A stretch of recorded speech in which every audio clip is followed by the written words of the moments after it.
Existem acontecimentos que marcam um país para sempre. Alguns deles chegam devagar, quase imperceptíveis, escondidos atrás de números, relatórios e rotinas que parecem inofensivas. Outros, porém, explodem diante dos nossos olhos como uma ferida aberta, mostrando a fragilidade humana diante de estruturas gigantescas. Hoje, você vai ouvir uma história que o Brasil jamais conseguiu esquecer. Uma história de silêncio, de erros, de descaso e de vidas interrompidas em questão de segundos. Imagine uma barragem gigantesca, imóvel, fria, uma parede de rejeitos acumulada ao longo de anos. Parece tranquila, parece dominada. Mas por trás daquela quietude havia um perigo silencioso, um perigo que muitos ignoraram, outros minimizaram e alguns até tentaram esconder. E então, às 12h28 do dia 25 de janeiro de 2019, essa ameaça deixou de ser apenas um risco. Ela ganhou movimento, ganhou força, ganhou vida. Nesse momento você vai ouvir a história da barragem que nunca deveria ter se rompido. A barragem de Brumadinho, um desastre que até hoje ecoa como um sussurro trágico entre as montanhas de Minas Gerais. Prepare-se, pois, a partir deste momento, cada detalhe que você vai ouvir pode mudar para sempre a forma como você enxerga segurança, responsabilidade e o verdadeiro peso das escolhas humanas. Era uma sexta-feira como qualquer outra. O sol iluminava a região de Brumadinho e o calor típico de Minas Gerais trazia uma falsa sensação de tranquilidade. Trabalhadores da Vale chegavam cedo ao complexo da mina Córrego do Feijão. Alguns estavam no setor administrativo, outros na manutenção. E dezenas se preparavam para almoçar no refeitório da empresa, localizado exatamente abaixo da barragem. Enquanto isso, moradores da região seguiam suas rotinas. Caminhões passavam pela estrada de terra. O rio Paraupeba corria silencioso. E turistas caminhavam pelos jardins do famoso Instituto Inhotim, a poucos quilômetros dali. Mas às 12h28, sem aviso, sem explosão, sem nenhum alerta sonoro, o que se ouviu foi apenas um estalo profundo, como se a terra tivesse suspirado pela última vez. E então, a barragem B1 desabou. O topo da estrutura se abriu como se fosse um imenso rasgo. Em menos de 10 segundos, milhões de metros cúbicos de rejeitos começaram a descer, criando uma onda de lama densa e escura, avançando com a força de um trem desgovernado. A velocidade era tão alta que ninguém teve tempo de compreender. Ninguém teve tempo de pensar. Ninguém teve tempo de correr. O refeitório onde dezenas de trabalhadores almoçavam foi atingido em cheio. Os prédios administrativos desapareceram como se fossem feitos de papel. Máquinas, caminhonetes, árvores, cercas, tudo foi simplesmente arrastado. A lama seguia seu caminho, engolindo casas próximas, propriedades rurais, animais e pontes. Um mar de destruição se formava diante de câmeras estarrecidas. O rio Paraupeba, que antes era fonte de vida, se transformou em um corredor de morte. Minutos após o rompimento, o desespero tomou conta. Helicópteros começaram a sobrevoar a área destruída. Bombeiros corriam contra o tempo, lutando contra o calor, a instabilidade do terreno e a profundidade da lama. A cada passo, os socorristas afundavam até a cintura. A lama sugava, prendia, puxava, dificultando qualquer movimento. Famílias inteiras se reuniam no centro comunitário, aguardando listas de sobreviventes. Muitos choravam enquanto mostravam fotos de parentes que estavam no trabalho naquele dia. Outros gritavam por notícias, pediam respostas, imploravam por alguma informação, qualquer que fosse. E então começaram a chegar as primeiras confirmações.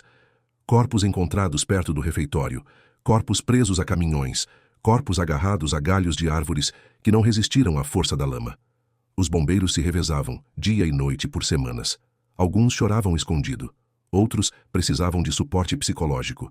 Todos estavam emocionalmente exaustos. E enquanto a lama era revirada músculo por músculo, ficava claro que aquela não seria uma operação de resgate, e sim uma operação de recuperação de corpos. No final, 272 pessoas perderam a vida. Muitas foram encontradas após meses. Outras jamais voltarão para casa. Após o choque inicial, o Brasil começou a se perguntar: como isso foi possível? As respostas vieram aos poucos e foram chocantes. Documentos mostraram que a barragem era considerada estável, mas essa estabilidade existia apenas no papel. Relatórios técnicos indicavam fragilidades. Alguns alertas foram ignorados.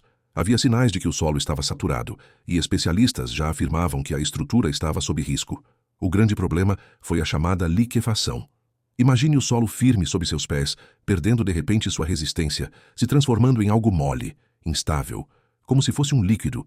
Foi exatamente isso que aconteceu dentro da barragem. Além disso, sirenes que deveriam disparar automaticamente simplesmente não funcionaram.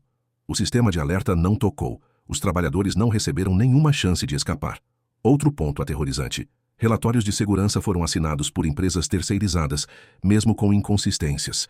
Documentos foram aprovados com informações incompletas. E quando tudo desmoronou, ficou evidente.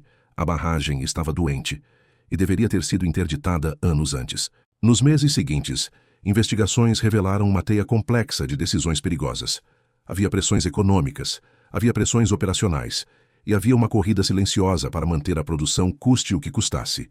E a pergunta que muitos faziam era: a tragédia poderia ter sido evitada?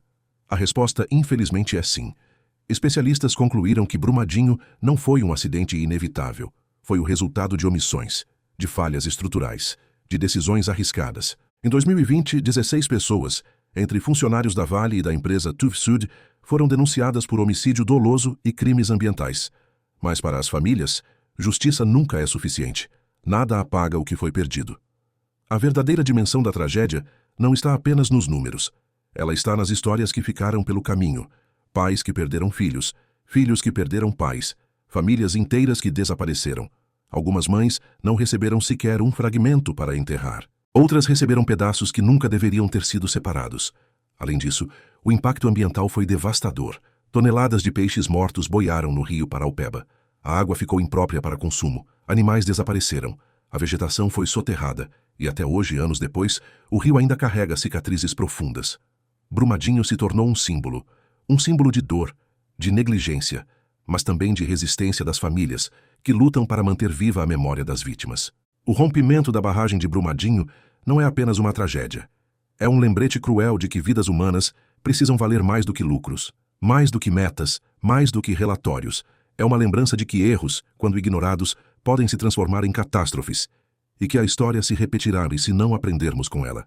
Por isso é essencial investigar, relembrar, discutir e cobrar mudanças reais. Porque enquanto outras barragens permanecerem instáveis, enquanto empresas priorizarem números acima de pessoas, enquanto a fiscalização falhar, um novo Brumadinho sempre será possível. E é exatamente por isso que histórias como esta devem ser contadas. Se você quer acompanhar outras narrativas profundas, marcantes e reveladoras, se inscreva no canal, deixe o like e comente qual acontecimento você deseja no próximo vídeo.